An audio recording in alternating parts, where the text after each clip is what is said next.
So you in Scotland voted primarily to remain, 62%.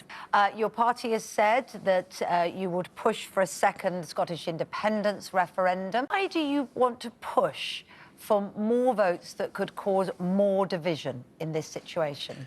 Well, we don't want to create division, Kate. What we want to do is to bring Scotland together. But the starting point for this is the referendum that we had in 2014 on independence. And in that vote, we were told that if we stayed in the UK, that we'd be staying in Europe. Our rights as EU citizens would be protected. And the simple fact is that if Boris Johnson gets his way, that we're going to be leaving the European Union, and we are worried about the economic impact of that, the impact on jobs and our communities, the social and the cultural aspect of being taken out of Europe as well.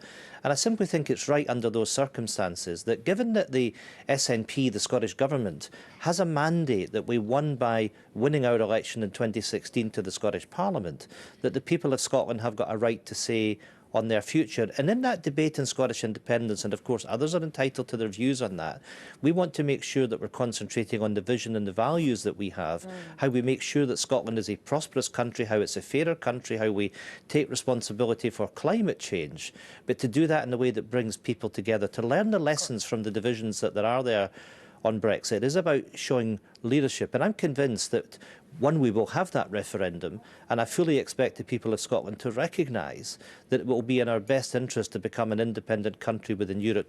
If it doesn't, would you respect that? We need trust in politics, Kate. I think that's absolutely right. And of course, we have to respect democracy. All of us should do that. But the fundamental point is that we were told that in our referendum that if we stayed in the UK, we were staying in Europe. That was a lie. So it's on the basis of that fundamental change. And let's not forget that the SNP's won every election over the last few years in Scotland. We won the last 3 elections to the Scottish Parliament. And we did that on a manifesto commitment. If people supported us, then they had the right to have that say in the future. They have the right to have the referendum. That's democracy. Of course, we respect the result of the European referendum result. But the fact is that, as you said yourselves, that 62% of those in Scotland voted to remain. Our rights to stay in Europe should be respected by Westminster. In order to get this second referendum on independence in Scotland, it needs to go through Westminster. That needs to be allowed via the government here in England. First and foremost, what we're looking to do is increase support for the SNP in this election and increase upon the 35 of the 59 seats that we have in Scotland. We want a very clear message to go to Westminster that Scotland has the right to choose. And I would say to anybody, whether it's Boris Johnson, whether it's Jeremy Corbyn, whether it's anybody else, don't disrespect the votes of the people of Scotland. Respect the fact that the government in Edinburgh has a mandate. Respect the fact that the Scottish Parliament has voted for independence. Sure. And it's not about helping anybody into 10 Downing Street. And of course, we simply don't want Boris Johnson to be Prime Minister and that threat of us leaving Europe. We will support progressive politics. But the simple fact is, anybody, Jeremy, Boris or anyone else, must respect Scotland and must respect the votes of the Scottish people in demanding that we have a right to determine our future. That is the key priority for us in this election campaign. Would you consider a deal or not? Well, we have said before, we said in 2015, 2017, repeat it again today, that we will not be going into a coalition with anyone.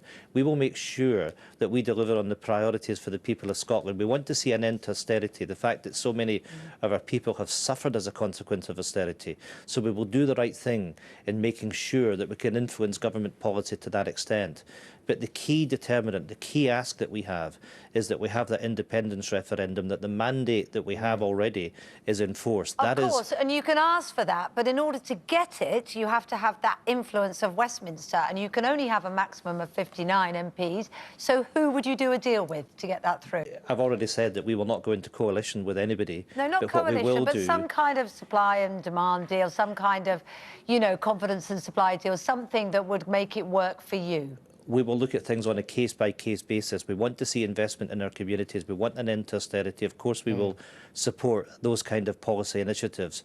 But at the end of the day, we will do what is right for the people of Scotland. It's not about backing either Boris Johnson or Jeremy Corbyn. And I'm getting people up and down my own constituency and right throughout Scotland are saying to us that they want that right to choose. And this is about making sure that the people of Scotland have got that opportunity. That is front and centre of our campaign, and I'm appealing to everyone in Scotland to get behind that. And, you know, when you look at the opinion polls, and whether you're looking at people in Scotland or indeed throughout the rest of the United Kingdom, they do recognise the right of the people of Scotland to choose that future. So I'm going into this election with a degree of confidence. I believe that we will improve on the 35 seats. But Ben, I would say to you, any party in the UK would love to be in the situation that we're in, that we've won every election to Scotland over the course of the last few years. And even with that result in 2017 that you're referring to, we still won 35 out of the 59 seats.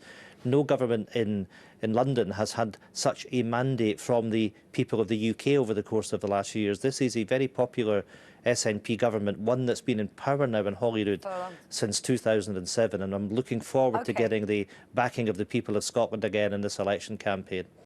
Looking at your position on Brexit and wanting Scotland to remain within the EU, how do you know the EU is going to allow that, even if you could make it work? Who have you spoken to, and what kind of deal would that look like? Well, of course, we are still in the European Union, and whatever happens, we're going to be in transition over the course of at least 2020. So we do that from a position that we're already there. I can say to you that in my own part, I've had many conversations with EU officials, with EU ambassadors. Our government in Scotland have had the same. That hand of friendship has been extended to the people of Scotland. It's been made very clear that the European Union does have a preference to make sure that the people in Scotland have got that right to remain as EU citizens. We will be an independent country. I will make that as a prediction, and we will be a member of the European Union. OK, we're going to have to leave it there. Thank you so much for joining us this morning. That's the SNP's Westminster leader, Ian Blackford.